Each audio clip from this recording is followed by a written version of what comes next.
अस्सलाम वालेकुम नाज़रीन, प्रोग्राम दिन भर में खुश आमदेद। मैं हूँ आपकी मेज़बान माहम ज़ाहिर और मैं हूँ इमरान सनाउल्लाह। प्रोग्राम के आगाज़ में सबसे पहले बात करते हैं 100 इंडेक्स के रोज़ बरोज़ बनने वाले रिकॉर्ड्स की।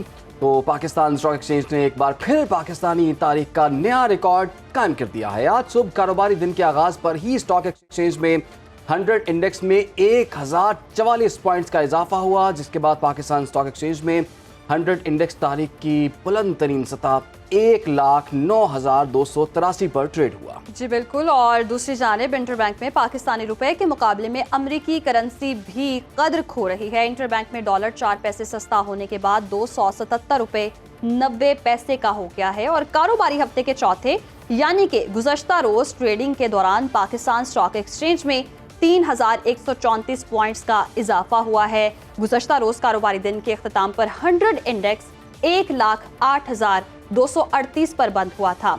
और गुज़श्ता कुछ माह से 100 इंडेक्स में बड़ी तेज़ी देखी जा रही है। तो पाकिस्तान की जो मईशत है वो दुरुस्त समत में गामजन हो चुकी है। वज़ीर आज़म शहबाज शरीफ भी कह रहे थे कि जी हम भरपूर मेहनत कर रहे हैं, और IMF के साथ मिलकर भी उन्होंने ये कहा कि हमारी कोशिश ये होगी कि मुल्क की जो मईशत है उसको संभाला मिले और बेहतरी की जानिब गामजन हो हमारी जो मईशत है। और हम देख भी रहे हैं कि महंगाई में भी कमी आ रही है। इस दौरे हुकूमत में हम देख रहे थे सरमायाकारी के मौके भी बढ़ रहे हैं, दीगर ममालिक से ताल्लुकात भी बेहतर हो रहे हैं, दौरे भी हो रहे हैं, मुख्तलिफ मफाहमती यादाश्तों पर दस्तखत भी किए जा रहे हैं। तो मुख्तलिफ नए मंसूबे हैं जो शुरू किए जा रहे हैं, जिसकी वजह से हमारे मुल्क में जो है इस्तेहकाम आ रहा है मुआशी तौर पर। तो इसी हवाले से बात करने के लिए हमारे साथ मौजूद हैं डॉक्टर शाहिद यूसुफ साहब, माहिर। बहुत शुक्रिया आपके वक्त का। सर कहिएगा, हमारे पाकिस्तान में इस वक्त हम देख रहे हैं कि मईशत और मुल्क के जो अशारिये हैं वो मईशत के अशारिये बेहतर हो रहे हैं, दादोशुमार बेहतर हो रहे हैं। क्या लगता है आपको, हुकूमती पॉलिसीज़ कितनी बेहतर हैं और कितनी मज़ीद इम्प्रूवमेंट की ज़रूरत है कि मज़ीद हमारे मुल्क की मईशत को बेहतर किया जा सके? Thank you very much ji for having me. दो तीन चीजें बड़ी इंपॉर्टेंट है। देखें, हमारी स्टॉक मार्केट जो है इसमें अभी भी बहुत ज्यादा रूम है ग्रो करने का। ये बहुत अच्छा एक पॉजिटिव ट्रेंड है, और it's a very big economic indicator कि कंट्री किस तरीके से आगे मूव कर रही है। मगर नॉर्मली अगर आप देखें, अगर इंडिया की भी एग्जांपल लें तो वहाँ अगर आपकी प्रॉफिट जो होता है उसका 11 मल्टीपल होता है वैल्यू ऑफ द शेयर। हमारी इस वक्त पाँच साढ़े पाँच चार साढ़े पाँच चार तक के आसपास चल रहा है। तो अभी भी हमारा बहुत रूम है इसको और भी ग्रो करने का, विच इज वेरी पॉजिटिव। और कई रीजंस हैं ये हमारा जो एकदम अप स्विंग आया है। इसमें सबसे बड़ा इशू ये है कि आपने इन्फ्लेशन कंट्रोल की है। इन्फ्लेशन आपने देखा नवंबर में 4.9% पे आ गई है। दूसरा ये कि जो पॉलिसी रेट है वो पीछे नवंबर में 250 बेसिस पॉइंट रिड्यूस किया गया था। और एक्सपेक्टेड ये है कि चूंकि आपकी जो कोर इन्फ्लेशन है और हेडलाइन दोनों कम हो गई है बहुत, आपकी ये पॉलिसी रेट फर्दर नीचे आएगा, जिससे बेसिकली आपकी इस टाइम पे जो एक मार्केट में जो इन्वेस्टर है वो पैसे अपने वहां से बैंकों से निकाल कर वो लेके जा रहा है toward stock market and other places. One last thing जो बड़ी अनदर इम्पोर्टेंट फैक्टर था कि आपका जो मिनिमम प्रॉफिट रेट है वो भी रिमूव कर दिया गया है। तो इसकी वजह से जो लोगों ने पैसा रखा हुआ था बैंकों में वो भी अब स्टॉक मार्केट का रुख कर रहे हैं, लोगों ने जो पैसा बैंकों में रखा हुआ था वो स्टॉक मार्केट की तरफ लेकर जा रहे हैं वो पैसा। डॉक्टर साहब आप हमारे साथ रहिए। डॉक्टर आबिद क़य्यूम सुलैरी साहब ने भी हमें ज्वाइन कर लिया है। डॉक्टर आबिद साहब, सर आप बताइएगा, ये जो 100 इंडेक्स में इतना ज़्यादा हम बूम देख रहे हैं, कुछ लोग कहते हैं गैर हकीकी है। आपके ख्याल में ये जो परफॉर्मेंस है ये गैर मामूली है, ये गैर हकीकी है?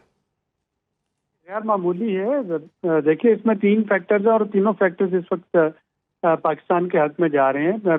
पहला फैक्टर जो है वो तो मुआशी पॉलिसी का तसलसल है। और अगर हम देखें कि IMF प्रोग्राम में होना और वजीर ख़जाना का बार बार इस अमर का अयादा करना कि IMF प्रोग्राम को कंप्लीट करेंगे, ये बजाते खुद इस चीज़ की ज़मानत है कि अगले 2-3 साल तक जो पॉलिसी कंटिन्यूटी है, मैक्रो इकोनॉमिक पॉलिसी कंटिन्यूटी, वो रहेगी।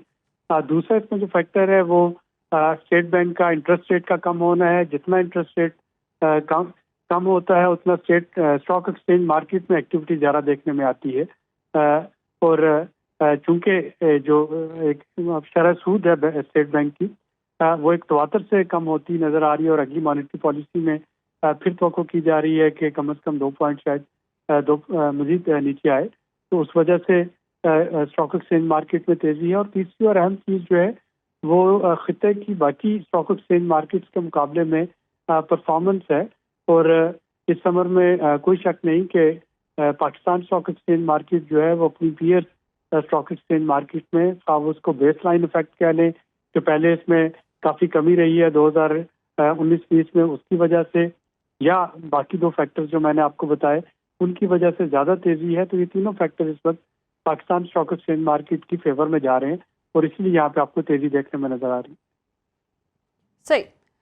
ڈاکٹر شاہد یوسف صاحب آپ کی جانب آؤں گی. کہا یہ جا رہا ہے ایک رپورٹ کے مطابق کہ آئندہ آنے والے دنوں میں ملک میں مہنگائی کی شرح جو ہے 7% تک چلی جائے گی. کیا لگتا ہے آپ کو، کتنی صداقت ہے اس بات میں؟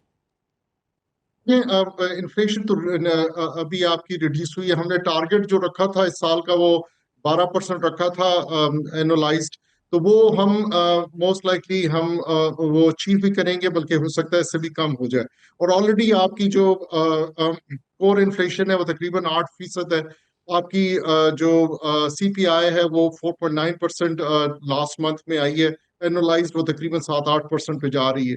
تو انفلیشن تو آپ کی نیچے آئی ہے، مگر اس میں تھوڑا سا ہمیں کیئرفل ہونا پڑے گا کہ جو ہماری رولر انفلیشن ہے، اسپیشلی فوڈ کی انفلیشن، وہ ابھی بھی بہت زیادہ ہے اور اس میں ایک ڈرامیٹک انکریز دیکھنے میں آیا ہے اور ابھی تک اس پہ ہم ابھی قابو نہیں پا سکے.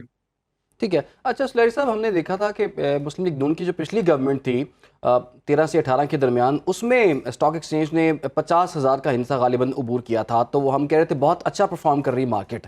لیکن اب ہم دوبارہ دیکھ رہے ہیں کہ 1 لاکھ سے بھی اوپر چلے گیا ہے. مسلم لیگ نون کی ہی گورنمنٹ ہے، دیگر اتحادی جماعتیں بھی ساتھ ہیں. تو اس درمیان جو ایک گورنمنٹ آئی تھی پی ٹی آئی کی، اس میں مارکیٹ نے شاید کچھ اتنا اچھا پرفارم نہیں کیا تھا، بلکہ ڈکلائن کی تھی مارکیٹ. تو کون سے ایسے فیکٹرز ہوتے ہیں جو کہ اس کو انفلوئنس کرتے ہیں سر؟ بڑا فیکٹر جو تھا وہ تو کووڈ کا فیکٹر تھا. ظاہر ہے کہ کووڈ کے لاک ڈاؤنس میں پوری دنیا میں ایک جو تھا وہ ایک اسٹیگننسی آئی تھی اور فائنینشیل اسٹیگننسی تھی. اور دوسرا important factor I M F کے ساتھ جو کمٹمنٹس کی گئی تھی ان کا پورا نہ ہونا تھا، جس کی وجہ سے کہ جو معاشی پالیسیوں کا تسلسل تھا وہ برقرار نہ رہ سکا. تو میرا خیال ہے کہ یہ کوئی راکٹ سائنس نہیں کہ اس وقت اسٹاک ایکسچینج مارکیٹ کیوں اتنا پرفارم نہیں کر سکی. یہ دو چیزیں جو تھی یہ بہت کلیئر تھی. اور انہی وجہ سے جب ووٹ آف نو کانفیڈنس کے بعد پی ڈی ایم کی گورنمنٹ آئی تھی تو اس وقت بھی چونکہ معاشی پالیسی جو تھی ان کا ایک کنٹینیوٹی آپ کو نظر نہیں آ رہی تھی، آئی ایم ایف کے ساتھ وعدے کر کے بار بار توڑے جا رہے تھے، تو اس وقت بھی اسٹاک ایکسچینج مارکیٹ جو ہے وہ اس طرح سے پرفارم نہیں کر پائی. آئی ایم ایف سے کیے گئے جو وعدے تھے وہ اس طرح سے پورے نہیں ہو پائے، جس نے پاکستان کی اکانومی کو بھی انفلوئنس کیا اور ساتھ ہی ساتھ اسٹاک مارکیٹ کو بھی ڈیمیج کیا. بہت بہت شکریہ آپ کا ڈاکٹر عابد قیوم سلیری صاحب ہمارے ساتھ موجود ہے. ڈاکٹر شاہد یوسف صاحب آپ کا بھی بہت بہت شکریہ. بہرحال یہ اچھی خبر تھی کہ 1,09,000 سے اوپر 100 انڈیکس جو ہے وہ جا چکا ہے.